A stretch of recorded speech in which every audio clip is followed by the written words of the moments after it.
Have you ever dreamed about packing your bags, booking a one-way ticket, and leaving everything you know to go solo traveling? But then your fear kicks in and you go, oh my God, I can't even call the doctor for myself. I get lonely when mum and dad leave for a day. How am I meant to solo travel? How do you even meet people? I can't even talk to strangers. Can I actually do this? Well, the answer is yes, you definitely can, because as coming from a 90% extrovert myself, I had the same thoughts, fears, and anxieties as you. Like, how do people actually make friends in hostels? I honestly thought I would be solo traveling for the whole 3 months. So if you are new here, hi, my name's Sarah, and I'm pretty acclimatized to doing things solo. I moved to London at 18 by myself, and I also did my first solo backpacking trip for 3 months last year across Europe. And very exciting news, but I actually booked another one to Southeast Asia, and I'm so excited.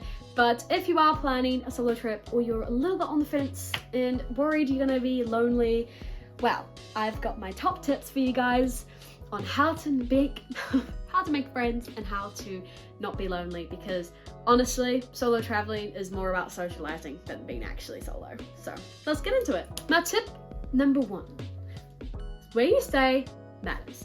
Hostels are going to be your new best friend. While they're also really cheap accommodation, really affordable, they also offer many opportunities to meet travelers.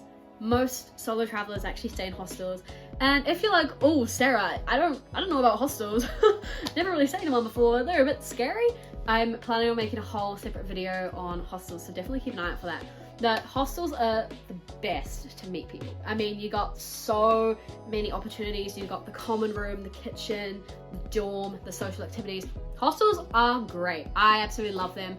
I mean, it's a love-hate relationship, I suppose, but they're so good to meet people. I mean, the common room's great. You can sit down with someone and strike up a conversation, or strike up a conversation in the kitchen. Just be like, so what are you cooking? Most people are there to socialize, let alone like have a bed to sleep in. A lot of people are very open to having conversations, and hostels are so good that just like offer social events like pub crawls, classic one, or quiz night, or happy hour.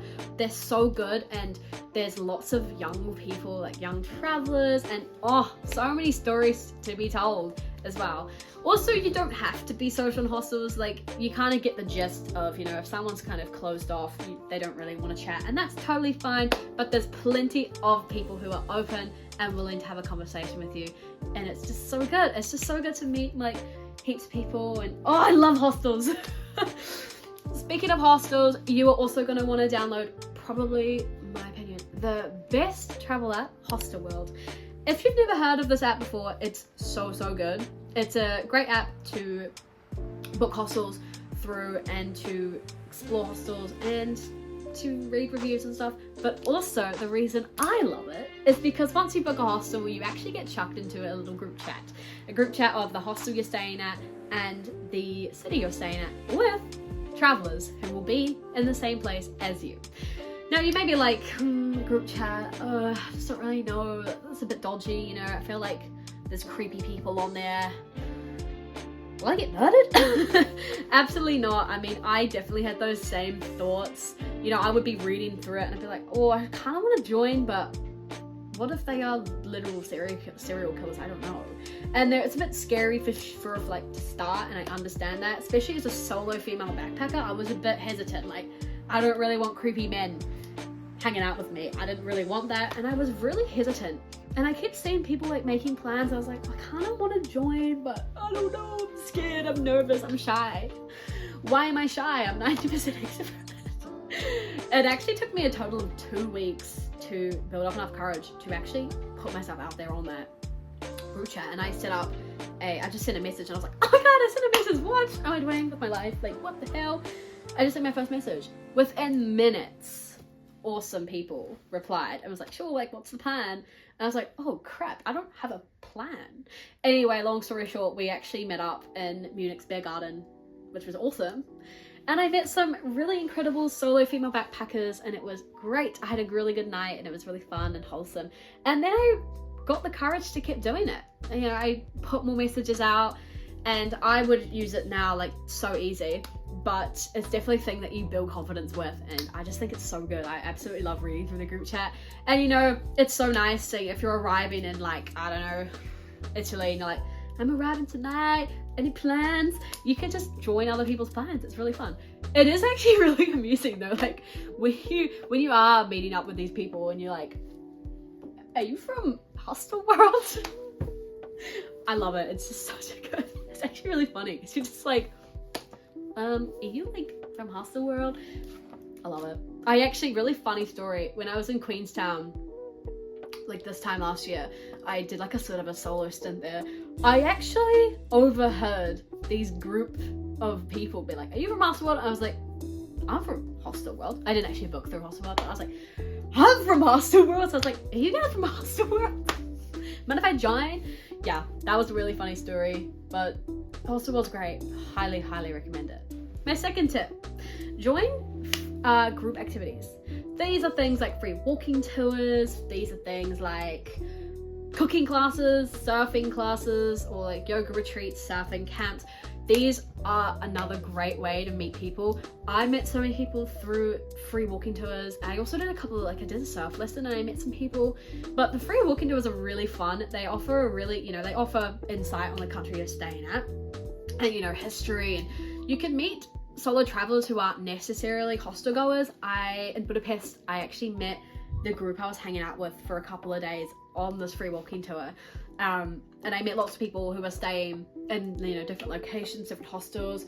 And I met this lovely girl who was actually staying in Airbnb. And yeah, we just had the best couple of days together and it was really fun. And, you know, I just really like a good free walking tour. It's a really good way to also get your bearings as well and explore a city and also get told some really cool history. You know, I learned a lot through walking tours, and it's also fun to like chat with people, and I don't know, it's like I love a good free walking tour. I think they're great. And that's the other thing, like hostels often recommend these things. You know, I've stayed at a couple of hostels who offered free walking tours, surfing classes, cooking classes, and even like at Edinburgh there's a Highlands tour that you can do as well. So I think that's really fun. You know, even if you did meet some people in your hostel, you're like, do you want to do the free walking tour? They'd probably say yes. It's just I think they're great. Cooking classes, I'm yet to do one. I think I will do a couple in Southeast Asia. I have heard people rave about cooking classes though, you know, because you actually get to cook something, eat it, and have a good time, maybe with a glass of wine. I have heard they're really fun, and people have had some really good connections with those people too. Surfing camps, I don't really know much about them. I think I know like a couple people who did them, like Portugal and stuff.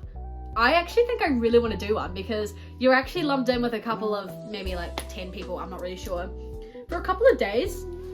And I'm sure you make really meaningful connections with these people, and at the end of it, I feel like they feel like, you know, they're your best friends at the end of the day, because you're kind of doing like a little bit of, I don't know, I don't really know how it works, but like I definitely would check it out. Maybe I'll do a yoga retreat or something in Southeast Asia. That sounds cool. But that's, yeah, free, or at least not free, but group activities are also a really good way to meet people. Number 3, online groups and forums. I'm in a couple of Facebook groups, like Solo Backpacking Females Europe, or I don't remember it, sorry. Host a Sister Backpacking Europe. These are really good ways to meet people. While I've never actually used them myself, I have seen some really cute success stories on there, but they're also really good to like check out, see who's actually traveling around. Also good for like tips as well. I know that there's quite a few people who put on, you know, their big tips or stuff like that. I don't know, free tickets and all that. Definitely worth checking out. Can't really speak from experience, but maybe I will check it out one day. I think it'd be cool. Maybe I'll put in a post. Yeah, like it's also good to just grab some information, be like, I'm heading to Ljubljana, know any good wrecks? I don't know, just something to like think about and research, I suppose. My final 4th tip, you gotta be open and approachable, babe. Like you gotta be, if you want the reward, you gotta put in that work. You gotta put in that mahi. I always find that the people I sort of became friends with were those people who were open and approachable, and I was too.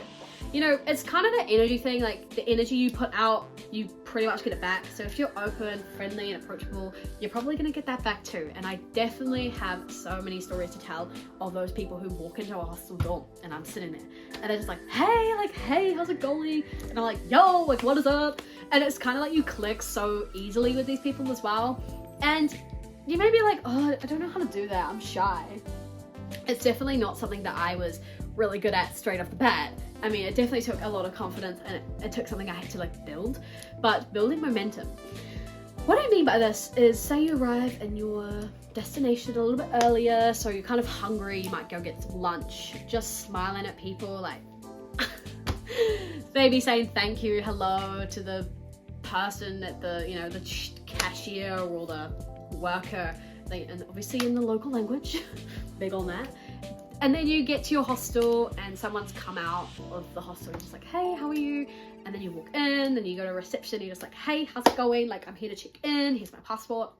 And then you get to your dorm room and you're just like, hey, how are you guys? If there's anyone there, that is. If you did that and there was no one there, it'd be really funny. But just being really open and approachable, you know, say you're sitting down on your dorm bed, no one else is in there, someone comes in and you just go, hey, how are you? It's just so good to be open and approachable. And it's fine if they're not, if they're a bit standoffish, like that can be quite common. But it's all good because you were open and approachable and you will most likely attract those people. I actually have a really funny story. It's not funny, of when I was in Dubrovnik, I arrived and I was having a really good time. Like, bro, it was banging. I built up that momentum. You know, it was like good from the start. I was getting there. And this guy, I was sitting on my bed. And this guy walks in, he's like, hey, how are you? And I was like, bro didn't even see me sitting there. He just walked in. He was like, hey, how are you? I was like, yeah, I'm like really good. He's like, so what are your plans tonight? And I was like, yo, I don't know. What are your plans? It's like, let's go find some people from the hostel. He was so open and approachable and it was just so fun. And he obviously wasn't afraid to just ask. That's one thing that you can't be afraid to ask. You know, say you want to hang out that night, just ask the person, like, what are you doing tonight? Like, hey, how are you? What are you doing tonight? And the whole like ping-ponging conversation of like, where are you from? How old are you? That kind of stuff is also really good to like build up some momentum. So you can just be like, so what are your plans tonight? Wanna go get dinner? So yeah, that's just like, gotta be confident. You gotta put yourself out there. And I know it's easier said than done. And even as someone who is super extroverted and pretty used to that, you know, like I moved to London at 18. I was quite nervous. I was like, how do I even do this? Like, how do people actually do this? And my best advice is stop listening to the stupid voice in your head that says no one's gonna like you. You just gotta get out there and do it. And honestly, you don't know anyone. Like, you probably most likely go to these countries and you're like, oh, I don't know a single person here. Which is such a blessing because you could be the most charismatic person. You could test that out and like no one would really care because you're probably going to be leaving in a couple of days. Like, honestly, confidence is such key, and it's definitely something that I build up. And you know, I was already quite confident prior, but I can just walk up to strangers now and just be like, hey, what is up? How's it going? And I absolutely love doing it. So it's so fun. But yeah, just gotta be that open and approachable person, and I'm sure good things will come. But you just gotta get out of your head and you gotta get into the real world and you will meet awesome people. Those are my top tips.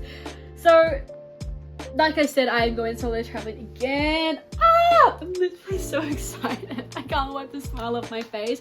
Just talking about like my tips. I'm so excited for who I'm gonna meet, the connections, because I really, you know, if you are still on the fence about solo traveling, you're just like, I don't think I can do it. I don't think so.